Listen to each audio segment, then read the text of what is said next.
નર્મદા જિલ્લાના કોંગ્રેસના નેતા મહેશ વસાવાએ આપ્યું રાજીનામું તો રાજીનામા મુદ્દે ભરૂચ ભાજપના સાંસદ મનસુખ વસાવાની પ્રતિક્રિયા સામે આવી છે। મહેશ વસાવા આમ આદમી પાર્ટીના સંપર્કમાં હોવાના આક્ષેપો કર્યા અને મહેશ વસાવા રાજકીય રીતે સ્થિર ન હોવાનો સાંસદે દાવો કર્યો છે।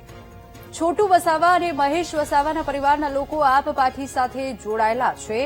આ સાથે જ તેઓએ કહ્યું કે બીટીપી અને આદિવાસીની તાકાતને આપ પાર્ટીના ચેતર વસાવાએ તોડી દીધી છે। તો ચેતર વસાવાએ બીટીપી અને આદિવાસીની તાકાત તોડી છે અને હવે આ ચેતર વસાવા સાથે મહેશ વસાવા મિલીભગત કરી રહ્યો છે।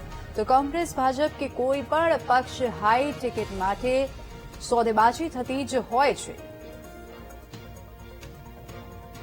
મહેશભાઈ રાજકીય રીતના સ્થિર નથી। આદિવાસીના હક અને અધિકાર માટે તેઓ વર્ષોથી લડે છે।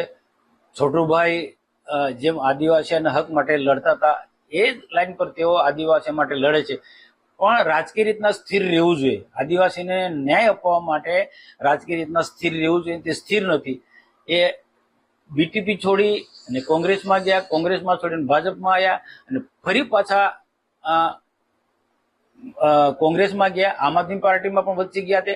તો આના કારણે રાજકીય રીતના સ્થિર નથી। એટલું રાજકીય કેરિયર એનું બનવું જોઈએ એ બનતું નથી। વ્યક્તિ તરીકે ખૂબ સારા છે, પણ અને તે કેવા લોકોના શરણે જાય છે કે જે ભારતીય ટ્રાઇબલ પાર્ટી બીટીપી એક મજબૂત હતી ગુજરાત, મધ્યપ્રદેશ, મહારાષ્ટ્ર વિસ્તારની અંદર। છોટુભાઈનું એક નામ હતું, આદિવાસી માટે એક લડનારી બીટીપી હતી। એ બીટીપીને આમ આદમી પાર્ટી ચૈતર વસાવાએ તોડી એકતા પરિષદ વાળા બધા ભેગા મળીને બીટીપીને ખતમ કરી નાખી।